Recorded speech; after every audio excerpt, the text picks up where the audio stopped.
welcome to another episode of Practical Nutrition. I'm Cassie Dimmick. I'm Alix Shantz. And I'm Sara Kostelnick. And today we are talking about the science behind weight loss and maintaining that weight loss. Everybody knows that once you lose weight, it is hard to keep it off. So we're going to talk about why that is and go over some of the ways that you can get around that, hopefully. So, and this was a great topic. We cannot take credit. It was not our idea. It was one of our clients that requested it, Laura Helmke. So good job, Laura. And thanks, Laura. Yes, I really enjoyed researching this and freshening up on the current research on it. And so I think you guys will enjoy it as well.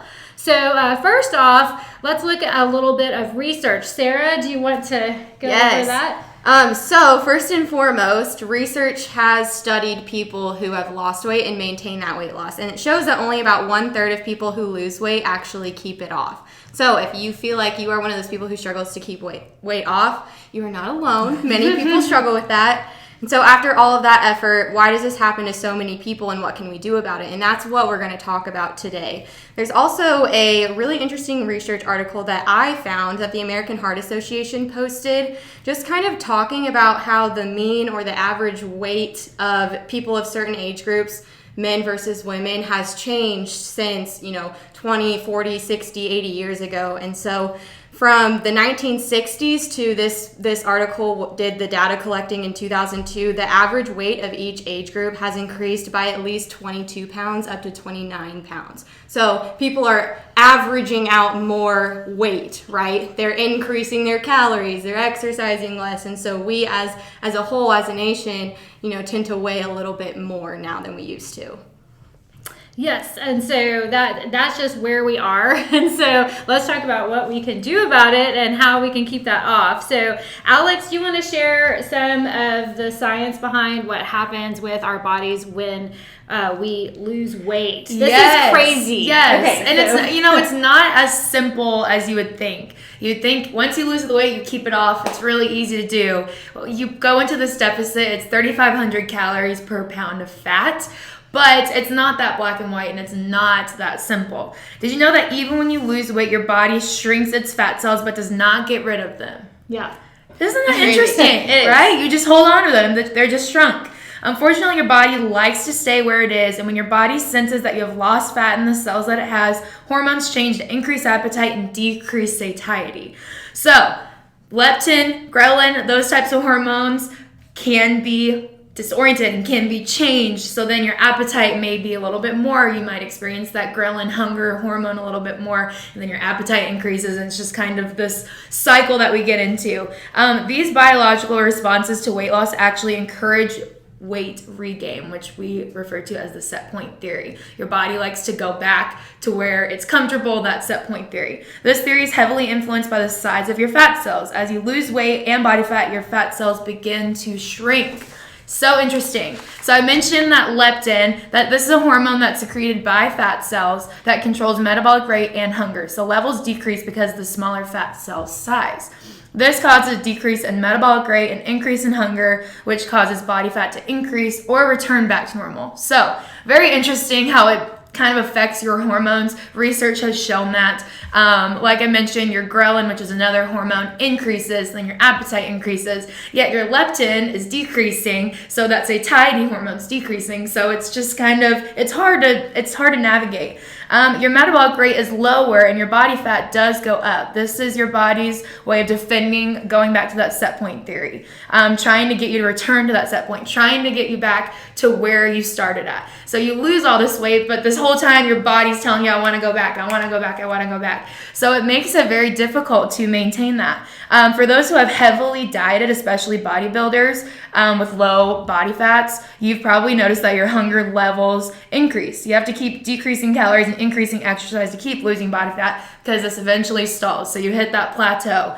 So it's very interesting to kind of read all this and see how your hormones are changing and how your body this whole time is wanting to go back to that weight that you wanted to be at before. And it is frustrating. And I know a lot of people feel like, why am I so hungry whenever I am, have lost weight and I know I'm eating what I think my body needs. And it's your body actually working against you and telling you that you're hungrier than you should be. So there is an actual reason why you may feel hungry whenever you get leaner. And again, that's very frustrating.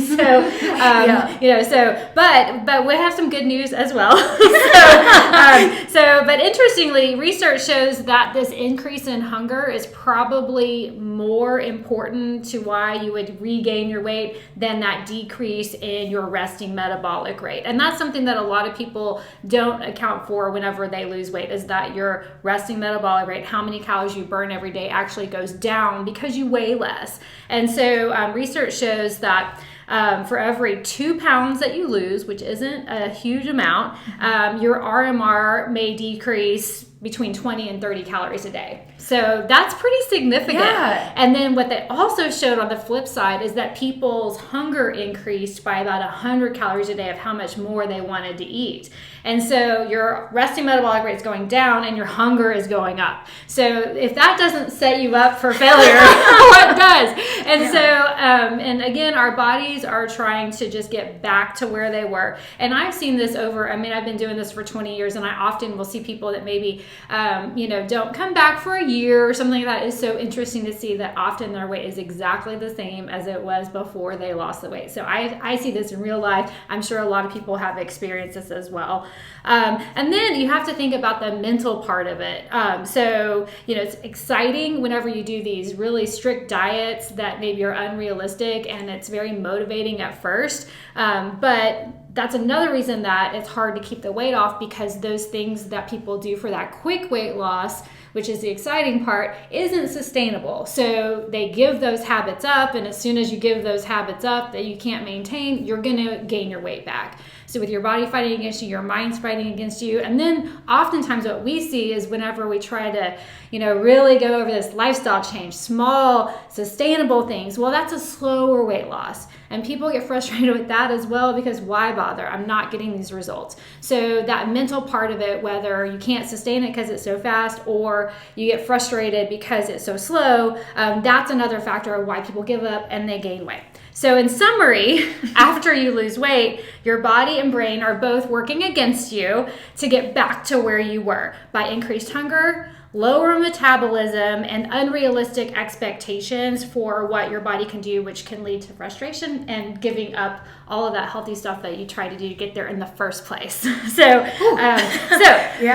an interesting, and I'll let Sara talk about this, but there's an interesting study or ongoing, research that is tracking over 10,000 people that have successfully kept weight off. They've lost over 30 pounds, so that they have to have lost over 30 pounds and kept it off for at least a year to be in the study. So over 10,000 people out there have done this. So it's not impossible. And so, but what this is really trying to show is, what do these people have in common? So I'll let Sara talk a little bit about that, but it started in 1994. Y'all may not have even been born yet. I was a year old. I wasn't born. So I graduated from high school that year. So that shows our age. So, so I'll let Sara talk about this. That happened before she was born. Yeah, so this is called the National Weight Control Registry. Like Cassie said, it tracks trends, and these are just trends, commonalities. It doesn't mean that that's what you need to do or what person A versus person B needs to do. It's just trends, and if this is something that perks your ear up, then all right, go ahead and try to incorporate it. So one of the things that they report is, how did these people lose weight, right? So they found that 98% of participants modified their food intake some way. So they increased fruits and vegetables, or they decreased calories, or they ate less fat or ate less carbohydrates, right? Something changed in their food intake. And they also found that 94% of people increased their physical activity. So these are two of the biggest things that we emphasize with people too. Altering your food intake in some way and increasing your physical activity, because we know that those two things work in terms of not just losing weight, but being healthy and lowering your risk for cardiovascular disease and all of that stuff. So looking at how they maintain their weight loss, which is probably what everyone is most interested in, because this is the hardest part, right? So most report maintaining a low calorie, low fat eating plan. Now what defines low calorie and low fat is going to be different for those people. Low calorie for me looks different than low calorie for someone who normally eats 10,000 calories in a day, right? So their low calorie might be my high calorie. Anyways, they also found that 78% of people eat breakfast every day. I remember learning about this National Weight Control Registry in my undergrad, and I remember, I think at this point, intermittent fasting was like the thing to do, right? And so we learned about this, and my teachers were like, this weight control registry talks about people needing to eat breakfast. It's the most important meal of the day. And then there was things in the media about how that's a myth and all this stuff. It is not. We are here to confirm it for you. Breakfast is important, and it did help over 3/4 of these people maintain their weight loss. So that's good information to know. And if you want to learn more about intermittent fasting, we have a podcast about Yes, that. we do. We have an episode. Yeah. Shameless plug. 75% monitored their body weight measurements and food intake. This is a good thing to hear because some people that works well with, some people it doesn't. And we help our clients find out if that's best for them. So keep that in mind. 62% of them watched less than 10 hours of TV per week. So here's why this is significant. By not watching as much TV or being sedentary or staying inside, these people were increasing what we call their non-exercise activity thermogenesis. So you have activity thermogenesis, which is your physical activity, and then you have your non-exercise activity thermogenesis. And this is basically just the amount of calories that your body expends with unintentional movement or activity outside of any planned or intentional exercise. So examples of that would be taking the stairs instead of using the elevator, or parking in the back of the parking lot instead of what my dad always called rock star parking, right in the front. You get that parking spot right next to the door, right? So you're kind of indirectly just increasing the amount of calories that your body expends in a day. And research has shown that people with a lower BMI or body weight have higher levels of this non-exercise activity thermogenesis, and those with a higher BMI or higher weight have lower levels of it. So that's why that's significant, and you can really easily do that by making those changes that I just said, taking the stairs instead of the elevator, parking a little bit further away. And then the last thing that they found about maintaining their weight loss was 90% exercise on average about an hour a day, burning on average almost 400 calories every single day. So we're going to get into that next, but this is why exercise is important. This is why intentional and semi-frequent or frequent exercise is also important. Yes, so exercise will be the next. And what role does exercise play? And exercise with maintenance of weight loss is actually even more important to keep the weight off than it is to get the weight off in the first place. We always think exercise is important, but research has consistently shown that, the food part you can lose weight with, but the maintaining part, most people have to exercise. And it's actually more than you think. And so I think that adds to some of the frustration. So I'm going to let Alix talk about exercise part. Yes. So like Cassie just mentioned, exercise, super important, whether you're maintaining weight, losing weight, exercising every day. American Heart Association recommends 150 minutes a week of moderate intensity activity. So that's about 20 minutes a day or 30 minutes 5 days a week. But because of that weight loss maintenance, we exercise to create, obviously to be healthy, but to create that calorie deficit by burning calories, improving your body composition, so your lean weight versus your fat weight, and help with motivation. Exercise makes us feel good. It helps us stay motivated. If we aren't exercising, then we got to find that deficit somewhere else, and a lot of time it's got to be through food. So we got to make sure that we are staying active for that deficit, for that motivation, and for body composition. Because as you gain lean weight, you actually burn more at rest. So doing strength training, that sort of thing, can help increase that resting metabolic rate. Since now we're fighting against ourselves with that decreased resting metabolic rate, having more lean weight can help with that. For weight loss maintenance, it probably will take more than what is recommended. We talked about that 150 minutes a week of activity, but it's probably going to need to be a little bit more. Consistent exercise over the recommendations, about an hour a day is what we're shooting for. People who have lost weight and burn over 2,500 calories a week only regain about half of their weight back. Compared to those that burn less than 2,500 calories a week. So that's about 360 calories a day, 7 days a week. So that's going to be quite a bit more than that 150 minutes a week of activity after losing weight. So strength training can help improve insulin sensitivity, resting metabolic rate, ability to perform cardiovascular exercise, which all can contribute to that weight loss maintenance. So in general, exercising is obviously very important. It helps put us in that calorie deficit to maintain that weight loss and still give us that increase in lean weight, making sure that we're getting that deficit that we need, but also gaining that muscle that we need as well. Yeah, so exercise is important, and we really need to make sure you understand that we're not trying to frustrate you and say that there's no hope, because there is hope, but what we're talking about is someone, say that your goal weight is 180 pounds and you lost 50 pounds to get there, versus somebody who's always been 180 pounds and they didn't lose weight to get there. The person that lost the 50 pounds to get there is going to have a harder time staying at that weight. And there are physiological reasons why. And so we're just trying to explain that so you understand that it's not you being weak or you failing or you not having the willpower to avoid being hungry. This is your body actively working against you. That doesn't mean you can't be successful. That just means you need to know that and work maybe a little bit harder and understand your body a little bit more. So we're going to go into more of that. But, again, it is realistic and possible to maintain your weight loss if you lose a significant amount of weight. Good news is the longer that you maintain it, so really 2 years is that point that we see in research that your body actually doesn't fight against you as much. So those first 2 years of maintenance may be harder. It may be that just you get used to your new habits, or you really start enjoying them so they don't seem as big of a deal. But after 2 years, it's shown that people feel like it's a lot easier to maintain. So that's some good news. But you do need to get into that mindset of permanently changing your lifestyle. This isn't a lose weight, do these things, and then stop, because your body is going to work really hard to get back to where you came from. So you have to have intention. You need to manage your expectations. We're going to talk a little bit more about that. And you need to be patient. So this isn't a quick fix for sure. So let's talk about what to do. So I'll let Sara talk about, we'll kind of go through these. You kind of talk about the first bullet point for what to do. So now let's talk about what our action plan is. We talked about the science behind it. Hopefully you're still with us and you don't give up. There's a lot you can do. We're going to talk about that now. Drum roll, please. This is what you've all been waiting for.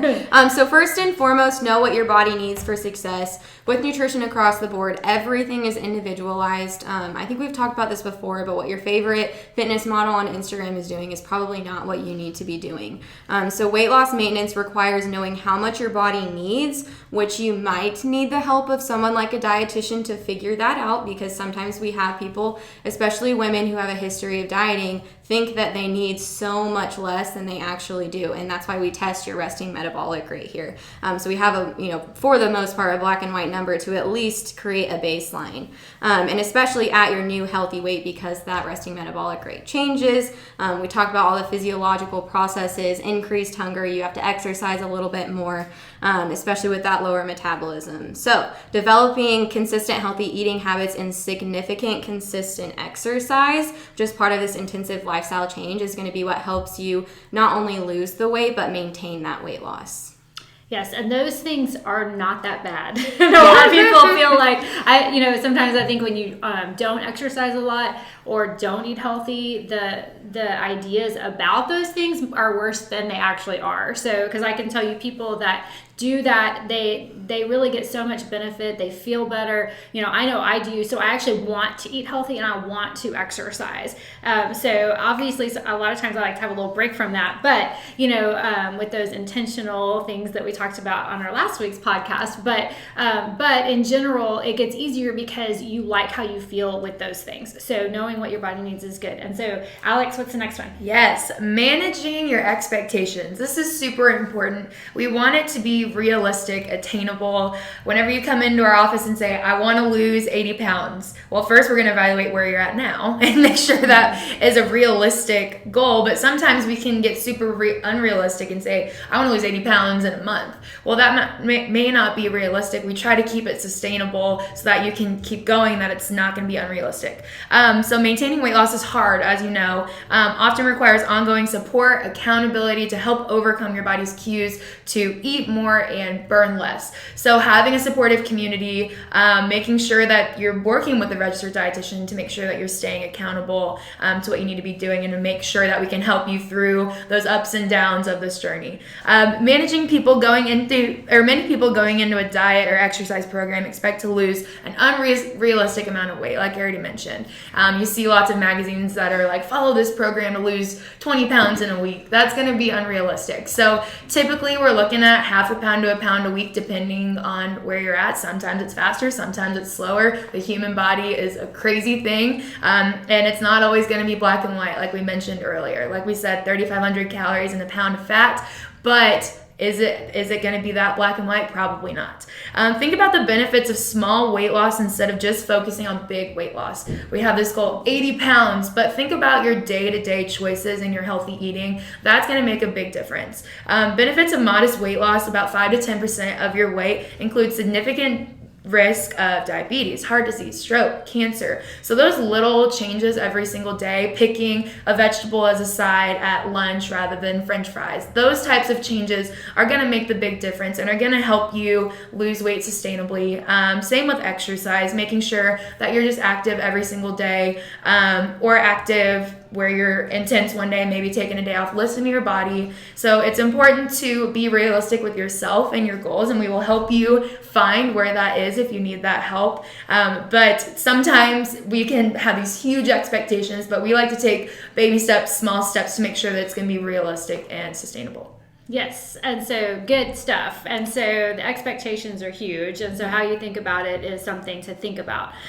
So the next thing is give yourself a break, and this is a huge one. We have so many clients that made all this progress, and like Alix mentioned with the small goals, you get a lot of benefits from having even losing 5 pounds, 3 pounds, depending on what your body weight is. And so so if you are only focusing on that you didn't get to whatever goal you set in your mind or whatever weight that you feel like you should be, then that can leave you disappointed and help you want to give up. So staying motivated is important, but focusing on what you did do well is a better way to think about it, and it's a more motivating, positive way to think about it. And we want you to be body positive, food positive, all of those things. There's a lot of negativity in the world, and you don't need to create more with yourself whenever you're doing so many things and you have such a big effort. And I think that's where a lot of people get into trouble. They think they're working so hard and they only lost 1 pound on the scale, and then it's an automatic, they just, I did all that stuff and only did this, well, that 1 pound of loss, maybe didn't show that they lost more fat and put on some lean weight, or that they have a 60% lower chance of getting diabetes. And so, so there are some huge things that you can get from small things. So just focusing on that. Also planning ahead for slip-ups. We talked about this in our last podcast. There's another plug if you didn't hear that one. Our podcasts are so great. But those high-risk situations like, Thanksgiving dinner or whatever, planning ahead for those and having intention going into them will help you, again, stay positive and not feel like you failed or defeated, and help you stay on track. And also having those planned things can help you enjoy that and then say, okay, now I'm excited to get back to my eating pattern that makes me have more energy and feel good. I know I feel that way when I go on vacation. I love food. I'm a big foodie, but when I get home, I'm like, oh, I'm so excited to feel as the best that I can again with my healthy food throughout the day and my normal exercise routine and all of those things. So so that's what we want for you to feel like whenever you're coming back to it, not a dread, so if you think about it more in a positive way, that can help. And also it's a marathon, not a sprint. So maybe I like that because I'm not a sprinter.